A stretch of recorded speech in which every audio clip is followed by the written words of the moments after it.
राज्यपाल संतोष कुमार गंगवार ने छठी झारखंड विधानसभा के पहले सत्र को मंजूरी दे दी है। राज्यपाल की मंजूरी के बाद सत्र 9 दिसंबर से 12 दिसंबर तक चलेगा। पहले और दूसरे दिन नवनिर्वाचित विधायकों का शपथ ग्रहण होगा। उसके बाद विधानसभा अध्यक्ष का निर्वाचन होगा। तीसरे दिन बुधवार 11 दिसंबर को राज्यपाल का अभिभाषण होगा। इसी दौरान हेमंत सरकार अपना विश्वास मत हासिल करेगी और इसी दिन सरकार अपना द्वितीय अनुपूरक बजट पेश करेगी। सत्र के अंतिम दिन की पहली पाली में राज्यपाल के अभिभाषण पर धन्यवाद प्रस्ताव लाया जाएगा।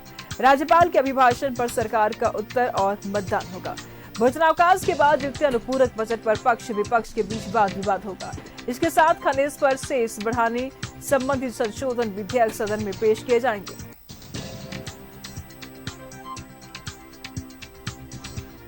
राज्यपाल ने 9 दिसंबर से 12 दिसंबर तक 4 कार्य दिवस होंगे। विधानसभा के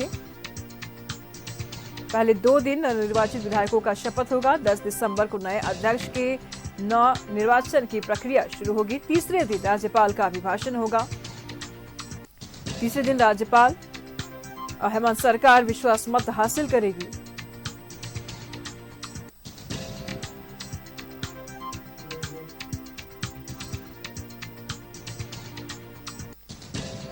राज्यपाल संतोष कुमार गंगवार ने छठी झारखंड विधानसभा के पहले सत्र को मंजूरी दे दी है।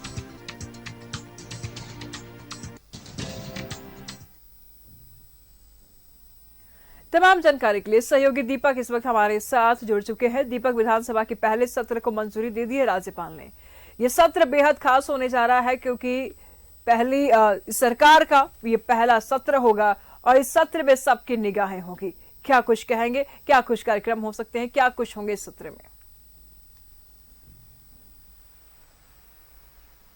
जी बिल्कुल, देखिए झारखंड में बनी हेमंत सोरेन की सरकार का जो कैबिनेट की बैठक हुई थी बीते दिनों, और उस बैठक में निर्णय लिया गया था कि 4 दिनों का विशेष सत्र जो है वो आहूत किया जाएगा, जो 9 दिसंबर से लेकर के 12 दिसंबर तक चलेगा। और इस 4 दिवसीय विशेष सत्र का संचालन को लेकर राज्यपाल की भी मंजूरी मिल गई है। तो अब 9 दिसंबर से लेकर के 12 नवंबर तक जो है विशेष सत्र चलेगा। 9 दिसंबर और 10 दिसंबर 2 दिन जो है जो नवनिर्वाचित 81 विधायक जो चुन कर आए हैं उनका शपथ होगा। शपथ ग्रहण वो करेंगे, सभी 81 विधायक शपथ लेंगे। और उसके बाद 11 दिसंबर को राज्यपाल का अभिभाषण होगा। अभिभाषण के दरमियान दूसरी पाली में जो है वो संभवतः जो है नए स्पीकर का भी चुनाव होगा। क्योंकि अब नई स्पीकर बनना है तो नए स्पीकर किन्हें बनाया जाएगा इस पर जो है वो चुनाव होगा। लेकिन संभवतः जो जानकारी निकल कर आ रही है कि पूर्व में जो स्पीकर रहे हैं रविंद्रनाथ महतो, उन्हें ही स्पीकर जो है वो बनाया जाएगा, वो स्पीकर बनेंगे। और दूसरी पाली में ही जो है वो एक अनुपूरक बजट 2024 और 2025 के लिए जो है अनुपूरक बजट जो है वो पेश किया जाएगा, जो राज्य सरकार के द्वारा पेश किया जाएगा। क्योंकि जो महत्वाकांक्षी योजना जो महिलाओं को सम्मान देने के लिए जो मैया सम्मान योजना जो राज्य सरकार की चल रही है, जो पहले 1,000 रुपया महिलाओं को डीबीटी के माध्यम से दिया करती थी, अब जो है दिसंबर में उसे बढ़ा करके 2500 रुपये दिया जाना है। तो 1500 रुपये जो अतिरिक्त जो पैसा दिया जाना है, इसको लेकर के वित्तीय वर्ष 2024 और 2025 के लिए जो है वो अनुपूरक बजट पेश करेगी। अब अनुपूरक बजट जब पेश होगा तो उसको लेकर चर्चाएं भी होगी। जो 12 दिसंबर को जो है चर्चा के उपरांत जो है उस बिल को जो है अनुपूरक बजट को पास किया जाएगा। और उसके बाद जो राज्यपाल का अभिभाषण होगा उस पर विचार विमर्श होगा, चर्चा होगी, जिसके उपरांत 4 दिवसीय विशेष सत्र का जो है जो समाप्ति होगी। तो कई मायनों में इस सत्र को आप देखें तो खास है।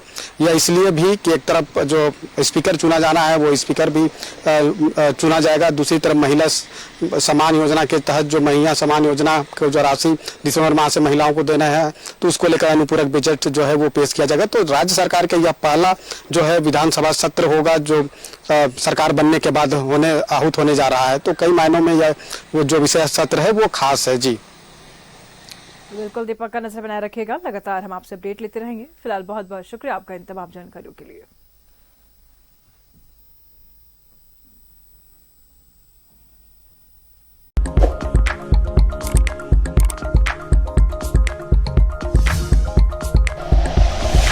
Like and share videos, subscribe करें हमारा चैनल और प्रेस करें बेल आइकॉन। न्यूज़ 11 भारत, सच है तो दिखेगा।